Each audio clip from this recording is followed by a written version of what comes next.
आज India alliance की मुंबई में तीसरी और अहम मीटिंग होने जा रही है, जिस पर हरियाणा के गृह एवं स्वास्थ्य मंत्री ने कटाक्ष करते हुए कहा कि ये तो प्राइम मिनिस्टर क्लब है। जिस प्रकार से प्रधानमंत्री ने दिल्ली में एक म्यूजियम बनाया है जिसमें सारे प्रधानमंत्रियों का स्टैचू लगाया है, उसी प्रकार से ये जो INDIA है, इनको भी अपने आप को प्रधानमंत्री घोषित करके इनके भी पुतले लगा देने चाहिए, क्योंकि ये सारे प्रधानमंत्री क्लब हैं।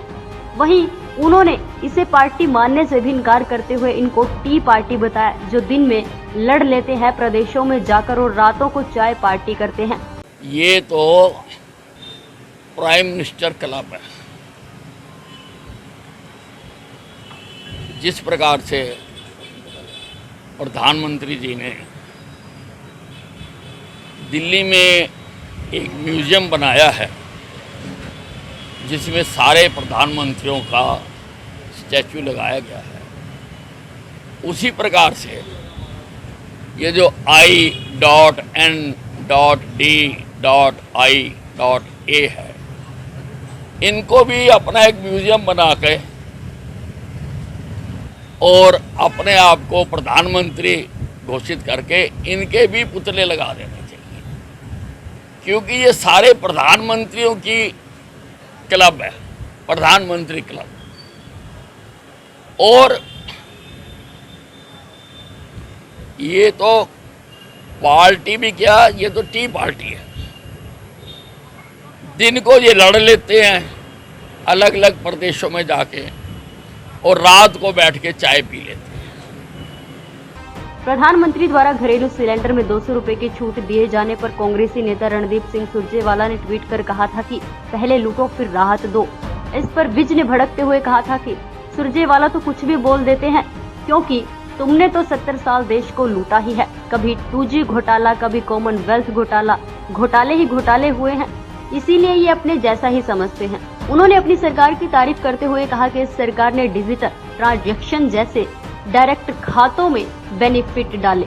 उन्होंने कहा कि जो बहुत बड़ा घोटाला होता था उसको बिल्कुल खत्म कर दिया गया है। उन्होंने कांग्रेस सरकार पर पहले हर चीज में पैसे खाने का आरोप लगाया। उन्होंने सुरजेवाला को नसीहत देते हुए कहा कि वो पहले राजीव गांधी के बयानों पर भी गौर कर लें। उन्होंने कहा था कि ऊपर से हम 100 रुपए भेजते हैं और नीचे 15 रुपए जाते हैं, तो मैं सुरजेवाला को कहना चाहता हूँ कि हम 100 रुपए अगर भेजते हैं तो नीचे वालों के खाते में 100 रुपए जाते हैं जो तुमने पाले हुए थे। लोग लूटने वाले तो सारे हमें बेरोजगार कर दिए, उनका धंधा हमने चौपट कर दिया।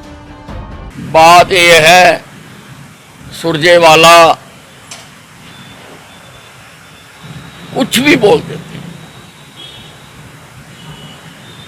तो क्या 70 साल तुमने तो लूटा ही है। कभी 2G घोटाला, कभी कॉमनवेल्थ घोटाला, घोटाले ही घोटाले। तो इनको लगता कि अपने जैसा ही ये सोचते हैं। इस सरकार ने डिजिटल ट्रांजैक्शन करके डायरेक्ट खातों में बेनिफिट जाने से जो कितना बड़ा घोटाला होता था उसको बिल्कुल खत्म कर दिया। पहले हर चीज में पैसे खाए जाते थे। और सुरजेवाला जी को कहना चाहूंगा, थोड़ा सा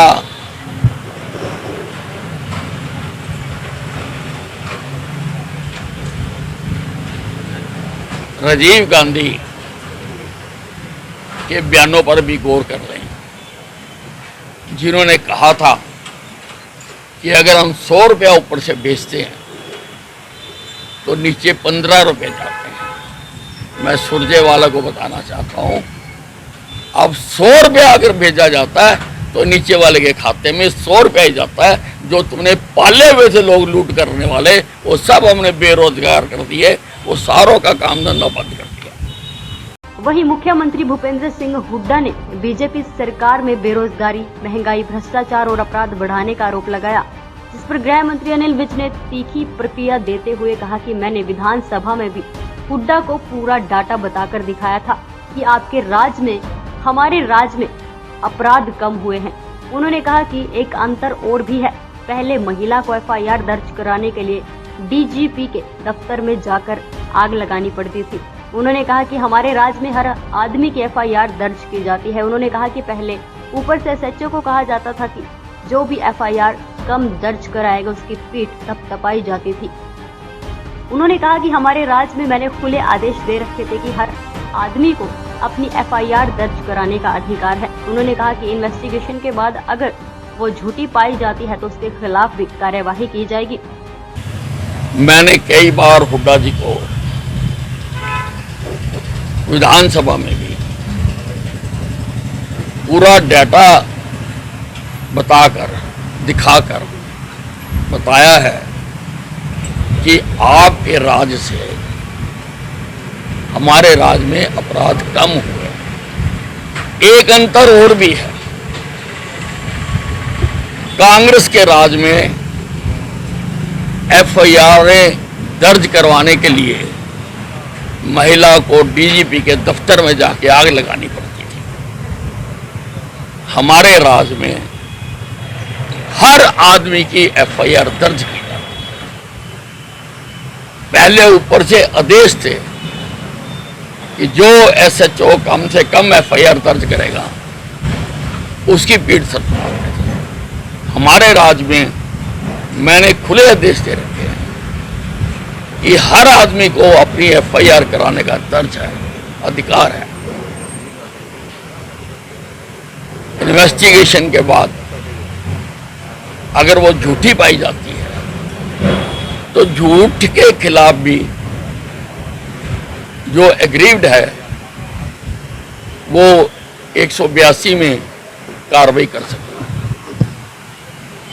कांग्रेस के पूर्व राष्ट्रीय अध्यक्ष राहुल गांधी ने चीन द्वारा भारत की जमीन हड़पने का आरोप लगाया, जिस पर गृह मंत्री अनिल विज ने राहुल को अड़े हाथों लेते हुए कहा कि मैं राहुल गांधी को एक सलाह देना चाहता हूं। अगर उनको चीन द्वारा हड़पी जमीन का दुख है तो अपने नाना के स्टैचू के आगे जाकर भूख हड़ताल करें, क्योंकि सबसे ज्यादा जमीन जवाहरलाल नेहरू के समय में चाइना ने हड़पी थी। मैं राहुल गांधी जी को आज एक सलाह देना चाहता हूं। अगर उनको चीन द्वारा हड़पी गई जमीनों का दुख है तो अपने नाना जवाहरलाल के स्टैचू के आगे जाके भूख हड़ताल करें, क्योंकि सबसे ज्यादा जमीन जवाहरलाल नेहरू के समय में चाइना ने हड़पी।